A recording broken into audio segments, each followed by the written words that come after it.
And my pastor used to say years ago, man, he said, you can be sincere, but sincerely wrong. Say that Right? again. You can be sincere, but you can be sincerely wrong. Right? And so I'm mindful that I'm not being sincerely wrong in some of the things that I do in my approaches.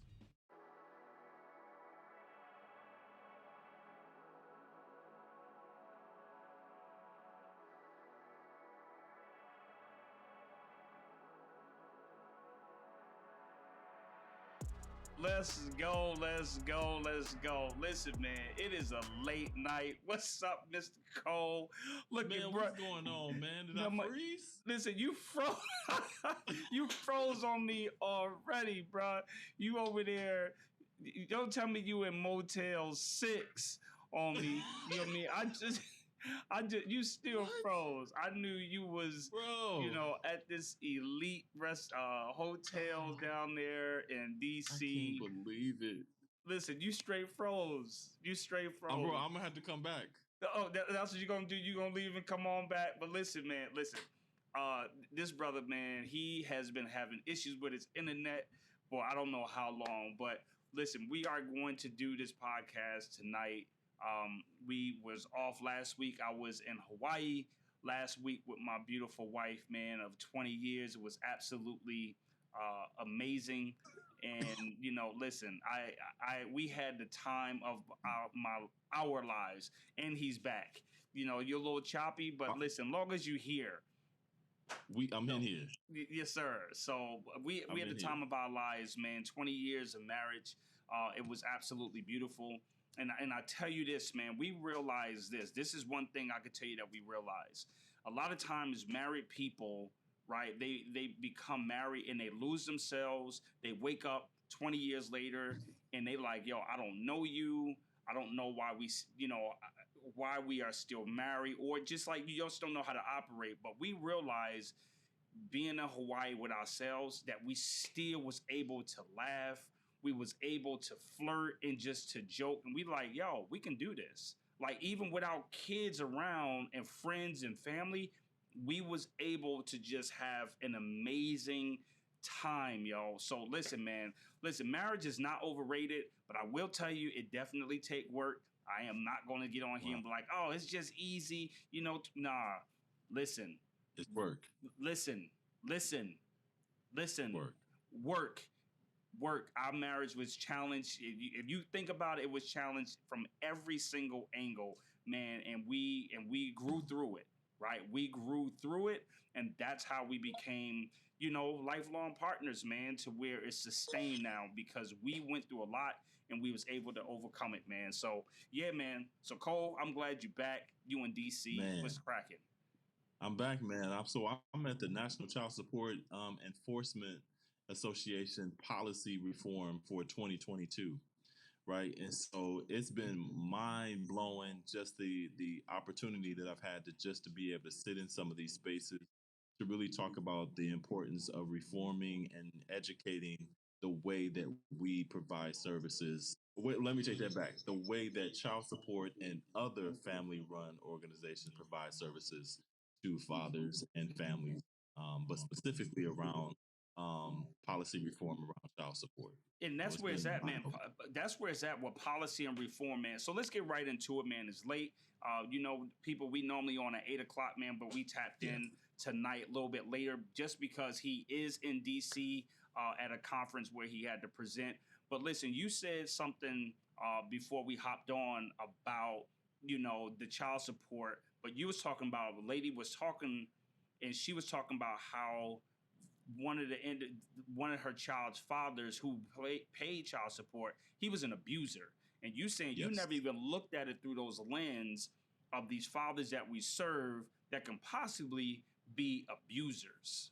So talk to us about that, bro. Yeah, man, it was mind blowing. The idea of don't worry about the echo. It's baby. Yeah. Just go ahead. Just go. Yeah, nope. It was mind blowing around the idea of really talking about or exploring fatherhood from the space of domestic violence and really hearing from a mother, a woman, and not only that, but a woman of color who has experienced asking and needing support, but also recognizing that in the spaces that she would be asking for that support or having to confront asking for support would be in spaces like the courtroom.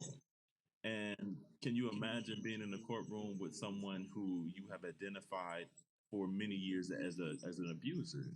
And so I was mind blown by the concept and idea that child support and either other family run organizations would have to confront domestic violence in a very real way, right? And so it sort of left me sitting back saying to myself, well, my gosh, how do service providers and organizations who support families make sure that women and children are feel safe when it comes to domestic violence? And it was just something that I had never really even put two and two together when Yeah, it comes to those two. and I'll tell you on my end, right, that I never thought about it, right? So I was so gung ho about providing this service to men, like, yo, we are going to restore families, we going to get these men involved, the whole nine. But this is why it wasn't until I had a meeting with some other community partners, and it was a magistrate in the building, right? So she, she was an advocate for domestic violence. So I'm in there telling them the type of work and the whole nine. And this lady was just not giving me, the energy I'm used to, right? So she just was not like, singing my praises, throwing down rose petals, just like, like, oh, Sean, you are amazing. I'm like, yo, who is this lady? Like, yo, you got a problem. But Yeah. but what happened is when she finally opened up her mouth to speak, her question and how she challenged me was, what are you doing about men who batter? Yeah. And bro, it blew my mind, right? Yeah. Because at that time in the program, all we was trying to do was restore those relationships. It was just about child and father. And I never thought about, what about this dad who was never around or who was around and he was abusive? Like, yeah. So what happens then? And so that's when I connected with my man down, Scott, down in Minnesota. I flew out to Pennsylvania and got trained in domestic violence. And so now that is a component of my program, that when men come in, that is some of the dialogue that we have. That is one of the sessions that we go through, that we talk about, because that's a real thing, especially if a dude is pissed and angry that he has to pay child support in his mind. Like, yo, I'm a victimizer. And a lot of times they don't just victimize from a place of physically battering. Bro, they traumatize them from a place of control. Yes. Well, that was really eye-opening for me, the idea of moving past domestic violence from it looking from the space of a black eye or a bruise. That domestic violence is really a lot more broader than that. It is. And that is really centered around control and power. And so that was really eye-opening for me to begin to recognize that in that space. But also, I love what Amy is saying, and men can be victims too. And I think that is also another shift, that when we begin to unpack domestic violence, that we don't often see men as the person that could be victimized. Oh, right? absolutely.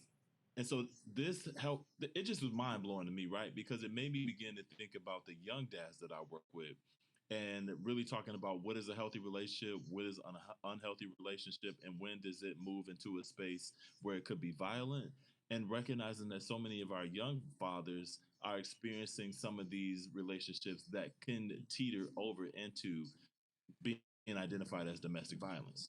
But listen, bro. We don't talk about that. No, we don't. Listen, my man, when I took that training, bro, my man had me in my bag, right? Because I'm like, yo, I'm a dope father. I'm a dope husband. But this was the thing. My man, he started talking about some stuff, and it made me start thinking about me. And what it was, where I had to think about me at the time, when my wife and I would have a disagreement, when I no longer wanted to talk about it, my response was like, it's done, it's over, it's done. And so my man challenged me. He was like, so when you say it's done, what are you saying? Right. And he said, men who batter, when they say it's done, The woman on the other end understands that he's saying it's done or else. Wow. So I'm like, oh, I've been saying it's done. So I wonder, in her mind, was she thinking it's the or else? Wow. Right? So you never think about that. So I had to realize, like, yo, Sean, you gotta learn how to communicate, bro. You can't make the rules of engagement to say when this conversation is over, because men or people who batter or do domestic violence, that is one of the strategies or tactics that they use, right? Because now they in control, taking keys, taking cell phones, right? You in control. Yeah. Yeah. So you're right, man. It's mind blowing, bruh.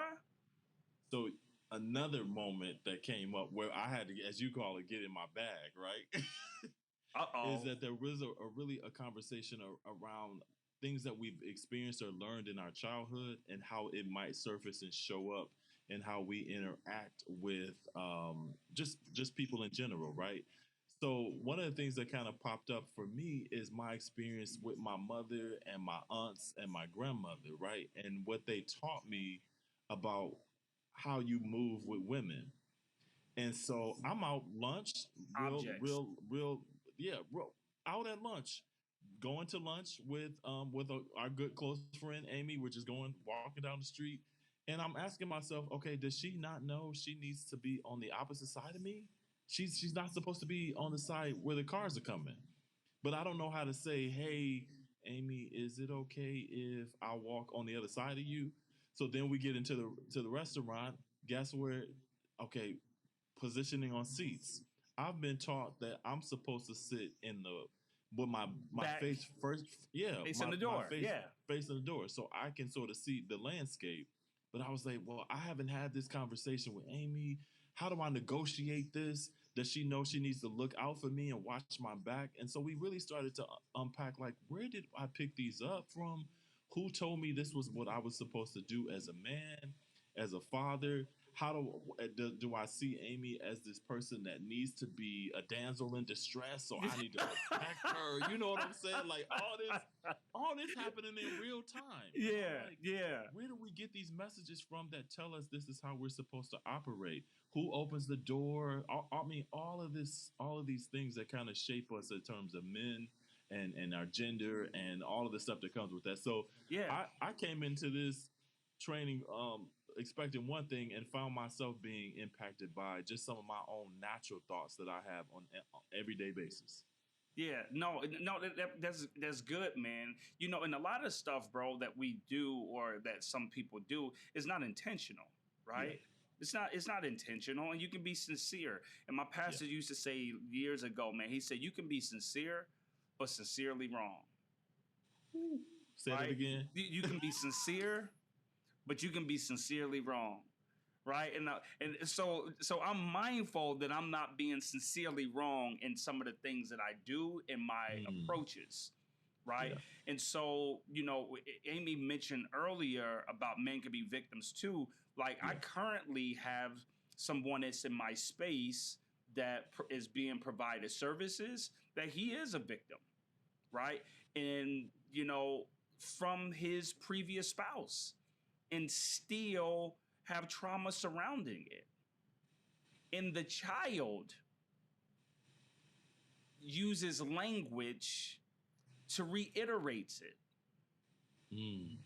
Because the child witnessed it. So when it's playtime, child is reenacting but playing house, that mom is doing this and daddy is doing that. Just like, whoa. Yeah. Right? Yeah. And so, and I had to be honest, bro. Initially, I'm like, right, when he told me, yeah, all right. But then when that occurred, I was like, oh, Sean, shame on you. Yep. Sean, shame on you. Just because he was bigger, stronger, the whole nine, like, oh, that can't happen. It's evident that something did occur. Yeah. right? Something did occur. And we have to remember that it's not our job to judge. I remind myself, Sean, it's your job to serve. Yeah. It's not my job to judge, it's your job to serve. Well, I think what's even more important too is that we've got to stop placing gender on everything. That's real. Right? That's real. Okay, so only a man is supposed to do this. So when we talk about domestic violence, typically what people think of when they think of domestic violence is typically a man who is perpetrating or harming a woman. It's never the reverse, and if so, it's very rare. And even as you're talking about it, there's a part of me that's like, man, a man? No, men don't do that. Men don't go through that. That's not allowed. That's not okay. Yeah. Right? But it is allowed. It is okay. It does happen. And we've got to shift again. I've been talking about this idea of shifting these narratives that tell us that these are the things that we're supposed to buy into. But the truth of the matter is when we buy into those false narratives, it boxes people in and can be super harmful in terms of the support that folks need. So we've got to do a better job. Oh, absolutely. We have to do a better job, man, because, the thing about it is that men will just suffer in silence, bro. Yeah. They're suffering in silence, when they are, when they are the victims, like, yo, who can I go and tell? Yeah. Who can I go and tell? I remember when I was a kid, bro, I saw one of my boys, man, his mom used to whoop his dad's tail, bro, like in the middle of the street, emasculate him, call him all types of names. And me as a kid, I'm laughing because my dad was like a man's man. In my eyes, my dad was a man's man. He didn't smile a lot. He didn't laugh a lot. He didn't play around. So I'm like that. And I'm like, he commanded respect. And so when I'm looking at my man down the street on my way to school and he getting his tail whooped early in the morning, I'm laughing like, oh, he's soft, he this. But I realized it wasn't until I got older, like, yo, that was wrong. Yeah.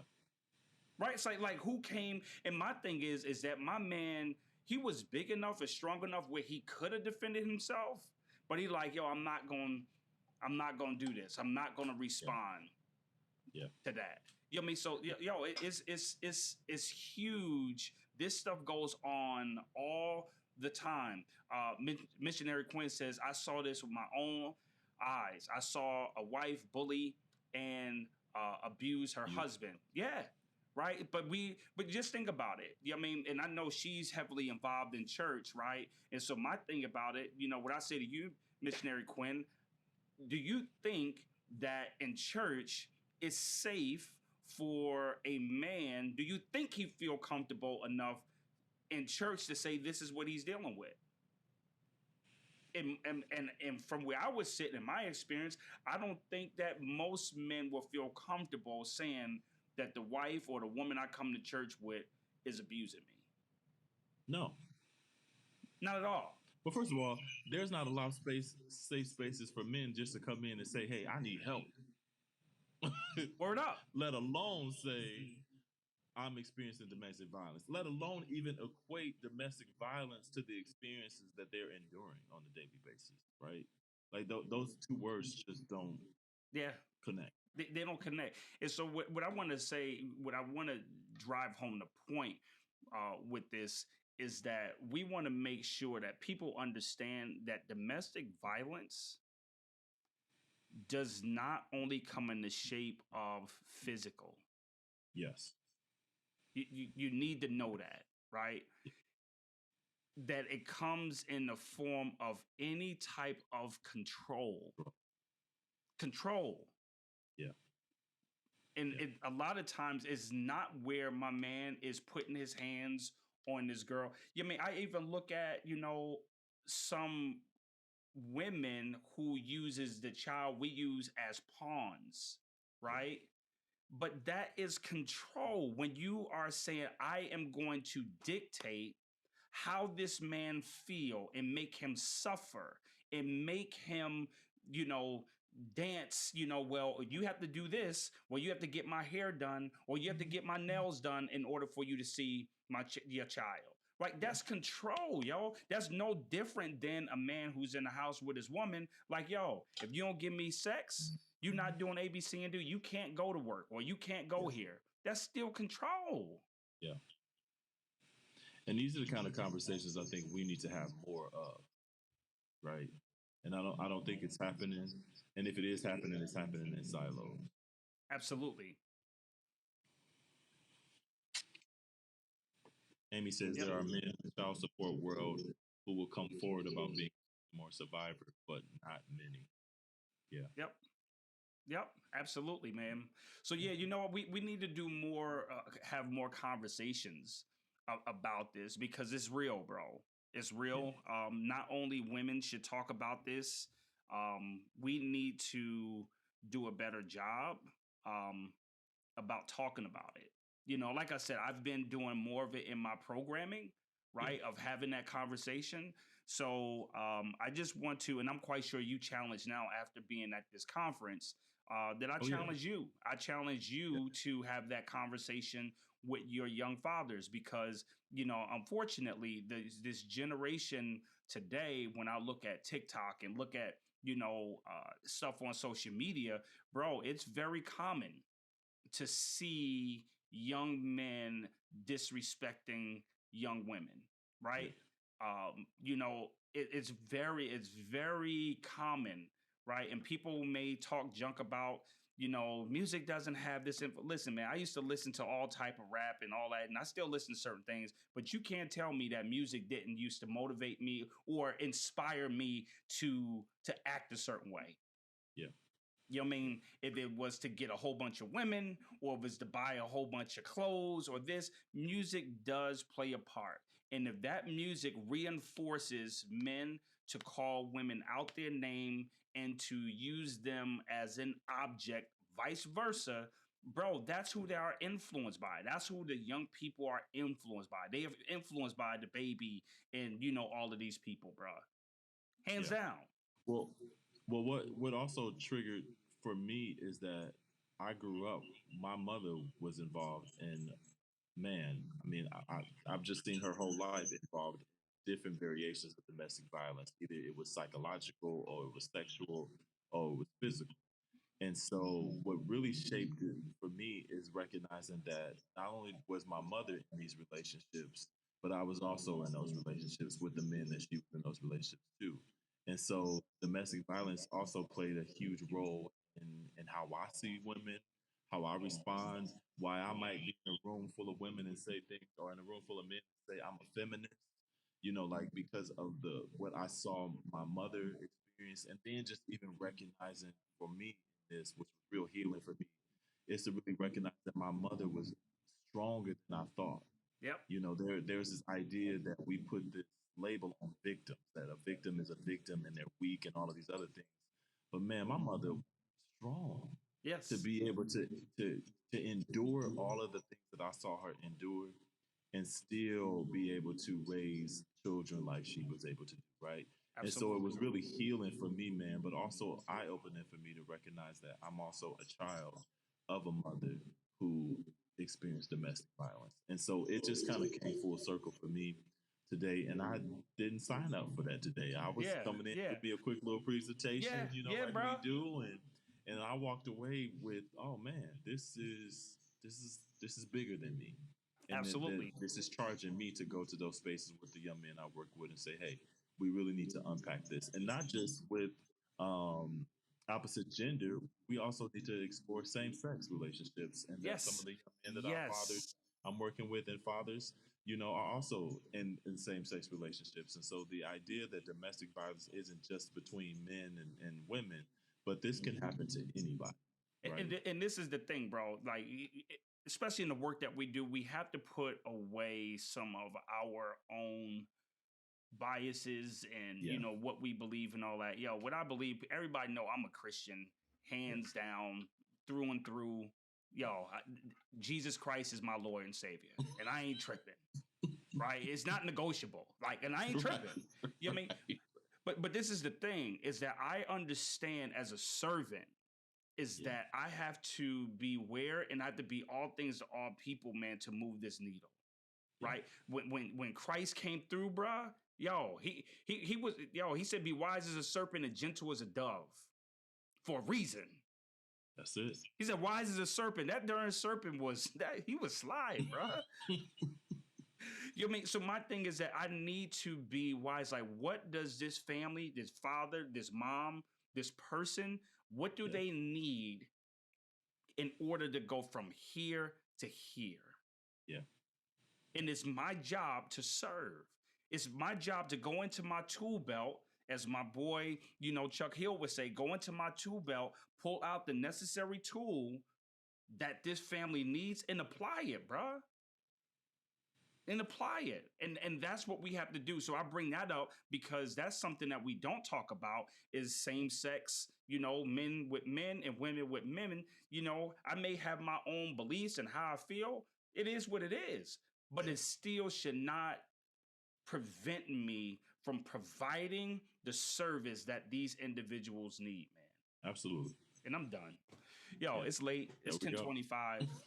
We just needed to be consistent. I love you guys. I'm glad that y'all showed up. Thank you. Do you have a legit or not legit tonight? Oh, I do not have a legit or not legit. Okay, I'm trying to see if I saw something today that I was like, oh, that ain't legit. Listen. I have a legit or not legit. What you got? I guess I'll just say, is it legit or not legit that the night before my wife and I was supposed to fly back to Hawaii, right? We strongly considered staying another night, changing our flight. Was that legit? Because we didn't want to come back with, our kids want us to come back the whole nine. And it was going to cost us a couple dollars, but was it legit or not legit for us to stay or come back? How long have you guys been married again? 20. Enough said. It would have been legit. Absolutely. We didn't do it though. We didn't do it. I know y'all didn't. We didn't do it. I know y'all didn't. Oh, but no. Totally legit. Missionary Quinn said legit. Legit. Yo. Legit. Yo, I love legit. It. She said it's legit. Our man Kenneth said it's legit, so I guess it's legit. It's legit. Legit in caps. Listen, man. We appreciate you guys, man. Cole, I'm glad you and I was able to do this, man. We get back to it on next week, man. Love you, bruh. Love all the people out there that rock with us and support with us. Continue to grow with us, right? So listen, man, until next time, man. That's it. Have a good night, everybody.